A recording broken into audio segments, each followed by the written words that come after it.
தமிழகத்துல புதிய அதிமுகவா உருவெடுத்திருக்கா தாவேக அரசு.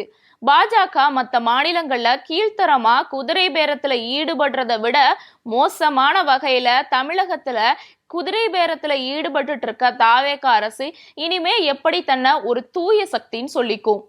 அதிமுகவை ரெண்டா உடைச்சு எஸ்பி வேலுமணி அணிக்கு அமைச்சரவை கொடுப்பன்னு ஏமாத்தி அதிமுகவை ஏற்கனவே ரெண்டா உடைச்சது மட்டும் இல்லாம இப்ப மூணா உடைச்சு 3 எம்எல்ஏக்களை குதிரை பேரம் மூலியமா விலைக்கு வாங்கியிருக்கே.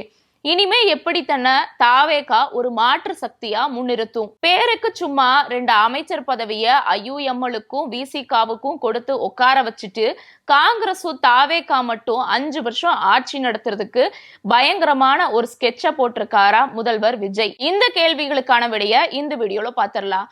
Welcome to the Mathimugam report. நான் சிலம்பு செல்வி. டயா பூஸ்டர் சுகரை கண்ட்ரோல் பண்ணும், உங்க ஆரோக்கியத்தை மீட்டு தரும். சர்க்கரையை கட்டுப்படுத்துறதுக்கான எளிமையான வழிமுறை, இயற்கையான வழிமுறை. அனைத்து மருந்து கடைகளிலும் கிடைக்கும். அதிமுகவை ரெண்டா உடைச்சு எஸ்பி வேலுமணி அணிக்கு அமைச்சர் பதவி கொடுப்பன்னு சொல்லி ஏமாத்தி இப்போ ஆட்சி அமைச்சிருக்க தாவேக அரசு ஆல்ரெடி உடைஞ்சு போயிருக்க, சுக்குநூறா உடைஞ்சு போயிருக்க அதிமுகவை மேலும் உடைச்சிருக்கு. அது அம்பலமாயிருக்கு. குறிப்பா முக்கியமான 3 எம்எல்ஏக்களை குதிரை பேரம் மூலியமா விலைக்கு வாங்கியிருக்குன்னு பலரும் குற்றச்சாட்டு வச்சுட்டு வந்துட்டு இருக்காங்க. அதை நிரூபிக்கிற மாதிரியே தாவேகா உடனடியா ராஜினாமா லெட்டரை ஏற்கிறதும், உடனடியா தாவேகால சேர்றதுக்கான நடவடிக்கைகளை ஈடுபடுறதும்னு ரொம்ப கீழ்த்தரமான வேலையில இறங்கி இருக்கிறதா பலரும் பல எதிர்கட்சிகளும் குற்றச்சாட்டு வச்சுட்டு இருக்காங்க. இது ஒரு பக்கம் இருக்க, சென்னையில இருக்கக்கூடிய ஒரு முக்கியமான அதிமுகவோட நிர்வாகி அலுவலகத்துல இபிஎஸ் அணியும் எஸ்பி வேலுமணி அணியும் சமாதானத்துக்கான எல்லா முயற்சிகளையும் ஈடுபட்டு இருந்திருக்காங்க. இந்த டைம்ல கடத்தினாதான் கரெக்டா இருக்குங்கிற மாதிரி எஸ்பி வேலுமணி அணியில் இருக்க 3 முக்கியமான எம்எல்ஏக்களை குதிரை பேரம் மூலியமா தாவேக அரசு தட்டி தூக்கி இருக்கு. இதுல இந்த 2 பேரும், அதாவது இபிஎஸ் அணியும் எஸ்பி வேலுமணி அணியும் அந்த அதிமுகவோட முக்கியமான நபரோட வீட்டுல என்னென்ன பேசுனாங்க தெரியுமா? அதுல முதலா பேசப்பட்டது, ஆல்ரெடி எஸ்பி வேலுமணி அணிட்டு இருந்து பிரிச்சு புடுங்கின அந்த முக்கியமான அதிமுகல இருந்த அந்த பதவிகள் எல்லாத்தையுமே மறுபடியும் திருப்பி தரணும்னு எஸ்பி வேலுமணி அணி கேட்டிருக்காங்க. அதே மாதிரி அதிமுகல ஒரு வழிகாட்டுதல் குழுவையும் அமைக்கணும், அதன்படிதான் இனிமே இபிஎஸ் ஆன பொதுச் செயலாளர் செயல்படணும்னு எஸ்பி வேலுமணி அணி ஒரு டிமாண்ட் வச்சிருக்காங்க. அடுத்து அந்த வழிகாட்டுதல் அணியில எஸ்பி வேலுமணியிலிருந்து கொஞ்சம் பேரும் இபிஎஸ் தரப்புல இருந்து கொஞ்சம் பேரும் 2 பேரும் சரிசமமா பங்கேற்கணும்னு எஸ்பி வேலுமணி அணி டிமாண்ட் வச்சிருக்காங்க. அடுத்து தேர்தல் ஆணையத்துல இரு தரப்பினரும் அளிச்ச மனுக்களை திரும்பி வாங்கணும்னு இபிஎஸ் அணி டிமாண்ட் வச்சிருக்காங்க. அடுத்து சபாநாயகர் கிட்ட கொடுத்த எம்எல்ஏ பதவி நீக்கம் கடிதத்தையும் 2 பேரும் திரும்ப பெறணும்னு இபிஎஸ் அணி டிமாண்ட் வச்சிருக்காங்க. இதுல 2 பேரும் மாறி மாறி அடிச்சுக்கிட்டதுல அதுல இபிஎஸ் அணி என்ன சொல்றாங்கன்னா, நீங்க கட்சிய அவதூறா பேசுனதுக்கு, பொதுச் செயலாளரா அவதூறா பேசுனதுக்கு மன்னிப்பு கடிதம் கொடுங்கன்னு கேட்டிருக்காங்க. அதுக்கு எஸ்பி வேலுமணி அணி, நீங்க இந்த வழிகாட்டு குழுவை அமைங்க, அதுக்கப்புறம் நாங்க மன்னிப்பு கடிதம் கொடுக்கிறோம்னு பேசிட்டு இருந்திருக்காங்க. இப்படி ஆளாளுக்கு மாறி மாறி அடிச்சுக்கிட்டு இருக்கப்போ சைடு கேப்ல தாவேகா சரியான ஒரு வேலையை பார்த்திருக்கு. இதுதான் சாக்கு அப்படிங்கிற மாதிரி ஆல்ரெடி அமைச்சர் பதவி கொடுக்கலன்னு அப்செட்ல இருந்த எஸ்பி வேலுமணி அணியில் இருக்கக்கூடிய 3 முக்கியமான எம்எல்ஏக்களை குதிரை பேரம் மூலியமா விலைக்கு வாங்கியிருக்கு தாவேகா அரசு. அந்த 3 எம்எல்ஏக்கள் யாருன்னா, மதுராந்தகம் எம்எல்ஏ மரகதம் குமரவேல், பெருந்துறை எம்எல்ஏ ஜெயக்குமார், தாராபுரம் எம்எல்ஏ சத்யபாமா, இவங்க 3 பேத்தையும் குதிரை பேரம் மூலியமா தாவேக அரசு விலைக்கு வாங்கியிருக்கு. இதன் மூலியமா எஸ்பி வேலுமணி தலைமையில இருந்த எம்எல்ஏக்களோட எண்ணிக்கை குறைஞ்சிருக்கு. ஆனா அவசரப்பட்டு ராஜினாமா பண்ணிட்டோமோன்னு ஒரு பக்கம் அந்த 3 எம்எல்ஏக்களும் கூப்பிட்டு குமுறிக்கிட்டு இருக்காங்க அதிமுகல சில முக்கியமான நபர்கள்ட்ட. அவங்க என்ன சொல்லியிருக்காங்கன்னா, தாவேகாவை நம்பி உணர்ச்சி வசப்பட்டு முடிவெடுத்துட்டோம், மறுபடியும் இடைத்தேர்தல் நடக்கிறப்போ அதே தொகுதியில எங்களை நிக்க வைப்பாங்களாங்கிறது ஒரு பெரிய கேள்விக்குறியா இருக்கு.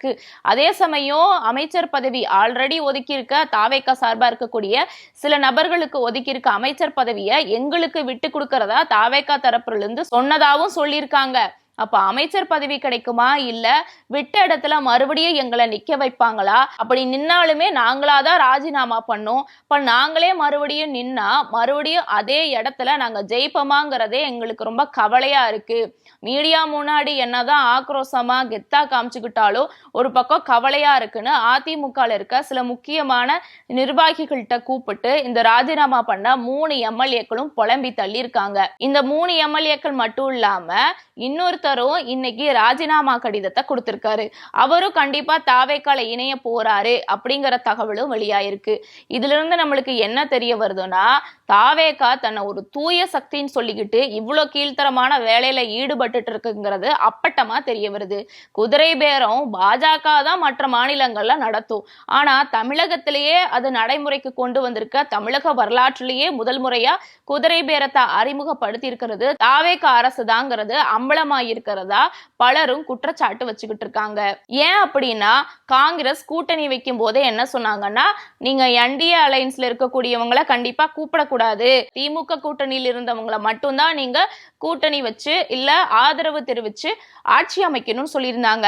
அதன்படி காங்கிரஸ் சொன்னதுக்காக சும்மா மேம்போக்கா என்ன பண்ணாங்க, மற்ற திமுக கூட்டணியில இருந்த சில முக்கியமான கட்சிகளோட ஆதரவோட இப்ப ஆட்சி அமைஞ்சிட்டாங்க. அதான் ஆட்சியை பிடிச்சாச்சு, இனிமே காங்கிரஸ் பேச்சை எவன் கேட்பாங்கிற மாதிரி இந்த சைடு வந்து எம்எல்ஏக்களை ராஜினாமா பண்ண வச்சு அவங்களை கட்சியில சேர்க்கிற அளவுக்கு தாவேகாவுக்கு பயங்கரமான தைரியம் வந்திருக்கு. இதுக்கு முன்னாடி பாஜக இருக்கா அப்படிங்கிற கேள்வியும் எழுது. ஏன்னா பாஜக தான் இந்த மாதிரியான செயல்கள்ல மற்ற மாநிலங்கள்ல ஈடுபடும். அதே சமயம் இந்த சைடு பாத்துக்கிட்டீங்கன்னா, தாவேகால் இருந்த ஆல்ரெடி ஜெயிச்ச 107 எம்எல்ஏக்களோட காங்கிரஸ் எம்எல்ஏக்களும் இப்ப புதுசா ஜெயிக்க போற எம்எல்ஏக்களையும் சேர்த்துனா 117. அவங்க கணக்கு பார்த்தா 117 ஆட்சி நடத்துறதுக்கு எந்த பிரச்சனையும் இருக்காது. சோ ஆட்சி சுமூகமா 5 வருஷம் நடத்துறதுக்கு இவங்களை வச்சு ரன் பண்ணாலே போதும். சும்மா பேருக்கு நாங்க சமூக நீதியான அரசுங்க, பாதிக்கப்படுற மக்களுக்கான அரசுங்கிற மாதிரி பேருக்கு விசிகாவுக்கு ஒரு அமைச்சரவையும் இந்த சைடு ஐயுஎம்எல்க்கு ஒரு அமைச்சரவையும் கொடுத்து ஆஃப் பண்ணி உட்கார வச்சுட்டு அவங்க வாயை திறக்காத அளவுக்கு இந்த சைடு தன்னோட கட்சி எந்த விதத்திலையும் கவிழக்கூடாது அப்படிங்கறதுல முழு கவனம் வச்சு குதிரை பேரத்துல ஈடுபட்டு இந்த மாதிரியான செயல்கள்ல தாவேகா அரசு ஈடுபட்டு இருக்கு. அதாவது ஆண்டாண்டு காலமா இருக்கக்கூடிய கட்சிகள் கூட இவ்வளவு பகிரங்கமா தேர்தல் முடிஞ்சு பதவியேற்ற ஒரு 12-15 நாளையே இப்படி எல்லாம் பண்ண மாட்டாங்க. புதிய அரசு, மாற்றத்துக்கான அரசு, தன்னைத்தானே பெருமை பேசிக்கிட்ட தாவேகா அரசு இப்படி மோசமான குதிரை பேரத்துல ஈடுபடுறது பாஜகவை விட 2x ஸ்பீட்ல இருக்காங்கன்னு பலரும் விமர்சனம் பண்ணி வந்துட்டு இருக்காங்க. அது மட்டும் இல்லாம குதிரை பேரத்துல ஈடுபட்டது மட்டும் இல்லாம அமைச்சர் ஆதவ் அர்ஜுனா தைரியமா பிரஸ் மீட் முன்னாடி வந்து நின்னு என்ன தெரியுமா சொல்றாரு, நாங்க தாங்க புதிய அதிமுகன்னு ஓப்பனாவே பேசுறாரு. இவருக்கு இந்த தைரியத்தை யாரு கொடுத்தது?